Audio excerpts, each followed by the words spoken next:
Movie का start एक छोटी सी बच्ची एलिस से होता है जिसे बहुत ही वियर्ड और स्कैरी ड्रीम्स आते हैं, लेकिन उसके फादर उसे हमेशा कम डाउन होने में उसकी हेल्प करते हैं। फिर ये लंदन शिफ्ट होते हैं जहां एलिस 19 ईयर की हो जाती है, बट वो अपने फादर को भी खो चुकी होती है। फिर एलिस अपनी मदर के साथ एक गार्डन पार्टी में जाती है। फिर उसे पता चलता है कि गार्डन का मालिक का बेटा उसे शादी के लिए सबके सामने प्रपोज करता है, बट एलिस को वो बिल्कुल भी पसंद नहीं होता है। एलिस अपनी मदर से बात करते हुए उसे अचानक अपने ड्रीम में आने वाले रैबिट दिखाई देता है, पर उसे इस बात पर यकीन नहीं होता है। फिर वो लड़का एलिस को सबके सामने प्रपोज करता है। फिर एलिस सबके सामने उसे मना कर देती है। फिर एलिस उस रैबिट को देखते हुए उसे फॉलो करने लगती है। फिर रैबिट एक होल के अंदर गिर जाता है। बहुत नीचे जाने के बाद एलिस एक रूम में जा गिरती है। वहाँ उसे एक की मिलती है जिससे वो वहाँ के सभी दरवाजे खोलने की कोशिश करती है, मगर कोई भी डोर नहीं खुलता है। फिर उसे एक छोटा डोर मिलता है, उस की से वो ओपन हो जाता है। फिर एक और मुसीबत आ जाती है कि उस डोर के छोटे होने के कारण एलिस उस डोर से गुजर नहीं पाती है। फिर एलिस रूम को एक्सप्लोर करती है। फिर उसे वहाँ एक बोतल मिलती है जिसके ऊपर ड्रिंक मी यानी मुझे पियो लिखा हुआ होता है। उसे पी के एलिस की हाइट कम हो जाती है, मगर की टेबल पर रह जाती है। उसका वहाँ तक पहुँचना मुश्किल हो जाता है। तभी उसे एक टेबल के नीचे केक का पीस मिलता है जिसे ईट मी मुझे खाओ लिखा होता है। एलिस उसे खाकर बड़ी हो जाती है। फिर की पकड़ती है और बोतल से ड्रिंक करके वापस छोटी हो जाती है। फिर उसे डोर को पास कर लेती है, जिसके बाद वो वंडरलैंड नामी मैजिकल वर्ल्ड में चली जाती है। वो एक वाइट रैबिट, डोरमाउस, डोडो, बोलने वाले फूल और ट्विंस से मिलती है। ऐसा शो हो रहा होता है कि वो सब एलिस को पहले से ही जानते हैं।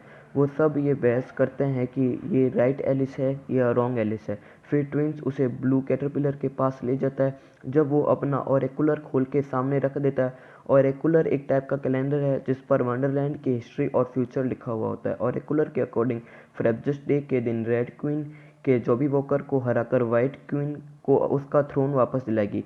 एलिस उसे देखकर डर जाती है। एलिस सोचती है कि ये उसका ड्रीम है। तभी अचानक उन लोगों पर रेवनिस बीस्ट और रेड नाइट की सेना उन पर हमला कर दिया। उस आर्मी को नेव ऑफ हर्ट्स लीड कर रहा होता है, और जो रेड क्वीन का जनरल और लवर भी होता है। सब डरकर भागना शुरू हो जाते हैं। डोडो को क्वीन की आर्मी हॉस्टेज बना लेती है। रेवनस बीस्ट एलिस पर हमला करने वाला होता है, तभी डोरमाउस उसकी आंख पर हमला कर देता है, जिसका फ़ायदा उठाकर एलिस ट्विंस के साथ भाग जाती है। फिर नेव, जो आर्मी लीड कर रहा होता है, उसे ऑरेंकुलर मिल जाता है जिसे वो लेकर फॉरेन क्वीन के पास ले जाता है। रेड क्वीन के बर्ड्स ट्विंस को उठाकर ले जाते हैं। एलिस उस अजीब से वर्ल्ड में अकेली फंस जाती है। रेड क्वीन क्रूर और वियर्ड होती है, जो ह्यूमन एनिमल किसी पर भी तरस नहीं खाती है। नेव ऑरेंकुलर लेकर रेड क्वीन के पास जाता है, जो फॉरेन एलिस को ढूंढकर उसे मारने का ऑर्डर दे देती है। नेव ब्लड हाउंड को एलिस के सैंड को फॉलो करने को कहता है। ये करने के लिए वो उसे लालच देता है कि वो उसके वाइफ और बच्चों को छुड़वा देगा। एलिस टुल्गी वुड्स में एंटर करती है, जहां वो कैट से मिलती है, जो इनविजिबल होने की एबिलिटी रखती है। कैट एलिव को मेड हैटर और डोरमाउस की टी पार्टी में ले जाती है। नेव ब्लड हाउंड की मदद से वहां भी पहुंच जाता है। हैटर एलिस को छोटा करके टी पॉट में छुपा देता है और ब्लड हाउंड को अपनी मदद के लिए कन्विंस कर लेता है। नेव के वहां से जाने के बाद हेटर्स उसे छोटा ड्रेस पहनाकर उसे अपने विलेज में ले जाता है। हेटर्स उसे बताता है कि उसे रेडबिलियन तब ज्वाइन किया था जब रेड क्वीन ने उसका सारा विलेज जला दिया था और सब लोगों को मार दिया था। हेटर्स बताता है कि रेड क्वीन के जैबरवॉकी को बस वॉर्पल नाम की तलवार से मारा जा सकता है। रेड क्वीन ने उस तलवार को भी कैप्चर करके अपने पास रख ली है। तभी एलिस कहती है कि वो कोई स्लेयर नहीं है, जिस पर हिटर्स कहता है कि उसे ऐसा नहीं कहना चाहिए, वो उन लोगों की आखिरी उम्मीद है। नेव उन लोगों को फॉलो करता हुआ वहां भी आ जाता है, जिस पर हीटर अपनी हैट पर बैठाकर नदी के उस पार फेंक देता है और खुद आर्मी के हाथ लग जाता है। एलिस सारी रात उसी हैट के नीचे गुजारती है। फिर ब्लड हाउंड वहां पहुंचता है और एलिस उसे कन्विंस कर लेती है कि उसे रेड क्वीन के कैसल ले जाए ताकि वो हीटर को उनसे बचा सके। कैसल के अंदर जाने के लिए एलिस को एक पॉन्ड के ऊपर गुजरती है, जिस पर रेड क्वीन ने लोगों की डेथ बॉडी फेंकी हुई होती है। एलिस उनके मुंह तक होती हुई एक होल तक पहुंचती है और उसे एक कैसल के अंदर चली जाती है। रेड क्वीन में कैसल के पहुंचने के बाद एलिस को वहां हियर मिलता है, जिसे वो केक देता है। एलिस उसे खाकर बहुत बड़ी हो जाती है और क्वीन के नोटिस में आ जाती है। रेड क्वीन जो एलिस को नहीं जानती है, तो एलिस अपने आप को बचाने के लिए कहती है कि उसे यह बताया गया कि कैसल में बड़े लोगों का वेलकम किया जाता है, इसलिए वो यहाँ आ गई। रेड क्वीन उसे अपना गेस्ट बना लेती है। रेड क्वीन ट्विंस को वहाँ बुला के उन्हें एंटरटेन करने को बोलती है, जो एलिस को पहचान लेते हैं, मगर एलिस उसे इशारों से चुप रहने को बोलती है। नेव वहाँ आता है तो क्वीन उसे हेटर को बुलाने को कहती है। हेटर के आने पर रेड क्वीन उसका सर काटने का ऑर्डर देती है, लेकिन हेटर उसे मना लेता है कि वह उसके लिए ब्यूटीफुल हैट बना सकता है, जिस पर क्वीन उसे मारने के बजाय हैट्स बनाने में लगा देती है। जहां ब्लड हाउंड वाइट क्वीन के पास जाकर एलिस के आने का मैसेज देता है, जिस पर वाइट क्वीन बहुत होपफुल हो जाती है और कहती है कि एलिस जो कर रही है उसे करने दो, उन्हें अपने स्लेयर पर यकीन रखने की ज़रूरत है। फिर रेड क्वीन एलिस के वंडरलैंड आ जाने के कारण बहुत परेशान होती है। वो नेव से कहती है कि उसे एलिस को मारना ही होगा, वरना वो अपना क्राउन खो देगी।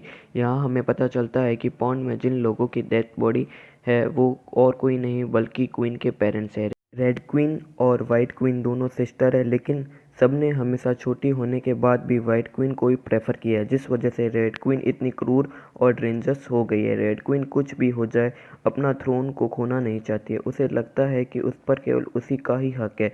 इस दौरान हेयर वहाँ से ऑरेकुलम उठा के भाग जाता है। हेटर्स को मिलने पर वो एलिस को बताता है कि हेयर ऑरेकुलम लेकर उसका वेट कर रहा है। उसे वो लेकर सीधा वाइट क्वीन के पास जा रहा है। एलिस ट्विंस की मदद से हेयर तक पहुंचती है, जो उसे बताता है कि वो जानता है कि वॉर्पल तलवार कहाँ है। हेयर एलिस को उसे हर्ट तक ले जाता है जहाँ वॉर्पल तलवार होती है, लेकिन वो वहाँ देखते हैं कि तलवार का प्रोटेक्शन कोई एनिमल कर रहा है। यह देखकर एलिस पहले तो डर जाती है, मगर फिर उसे एक आइडिया आता है। एलिस फौरन भागते हुए डोरमाउस के पास जाती है और उससे उस जानवर की आंख लेके फौरन भागती हुई जाती है। फिर उसे नेव रोक लेता है, जो एलिस से बदतमीजी करने की कोशिश करता है, लेकिन एलिस उसे पुश करके निकल जाती है, लेकिन ये क्वीन की सर्वेंट देख लेती है। एलिस आई लिए उस जानवर के पास जाकर उसे उसकी आई दे देती है। एलिस उसके साथ दोस्ती कर लेती है। फिर जब वो तलवार लेने जाती है तो वो देखता है कि तलवार एक चेस्ट में लॉक है, जिसकी की उस जानवर के गले में है। फिर वो जानवर एलिस पर अटैक करने आता है तो एलिस उसे अपना घाव दिखाती है, जो उस जानवर ने पहले उसे दिया था। फिर जानवर को बुरा लगता है और वो उसे प्यार करता है और उसे वो की भी लेने देता है। फिर एलिस तलवार लेकर हेटर्स के पास पहुंचती है।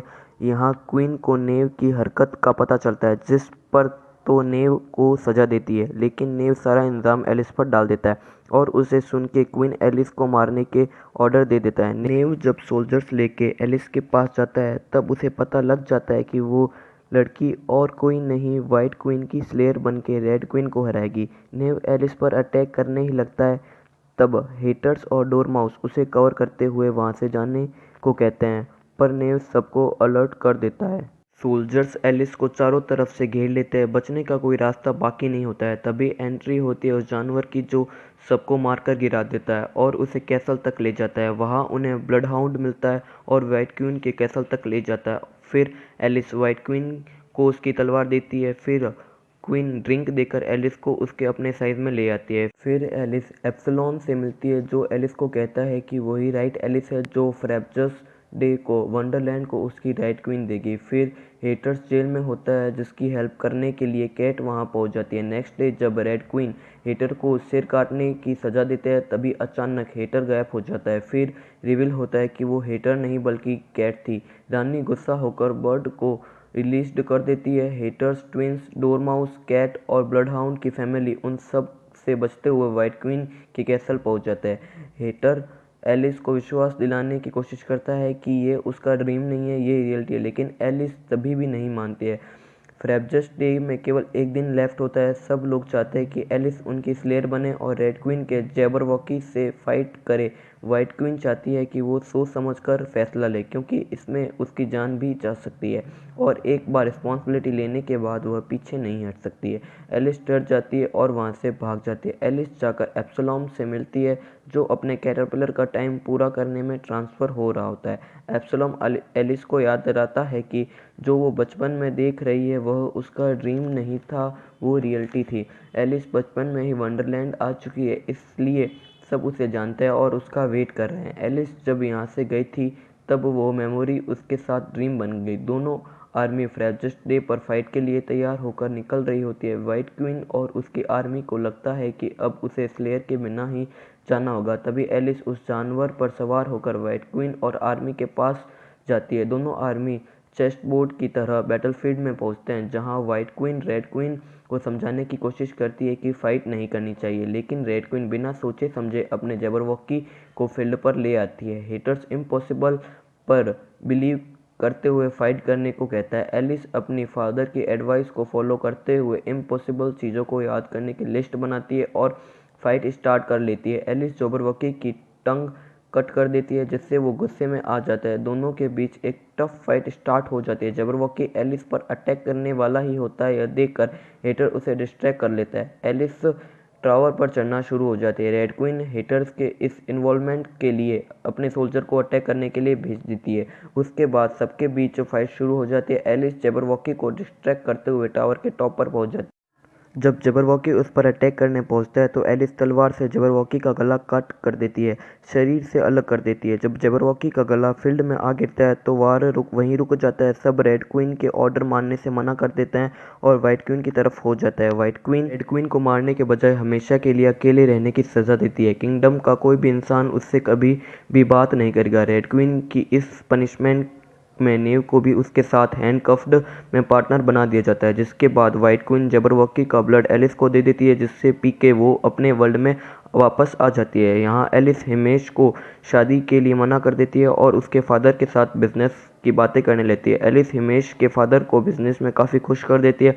लास्ट सीन में वो एक शिप पर चढ़ती होती है और जा रही होती है, तब एक ब्यूटीफुल बटरफ्लाई ब्लू कलर की उसके सोल्जर पर आ बैठती है। एलिस को लगता है कि वो बटरफ्लाई कैटरपिलर है जो ट्रांसफ़र होकर बटरफ्लाई बन गई है।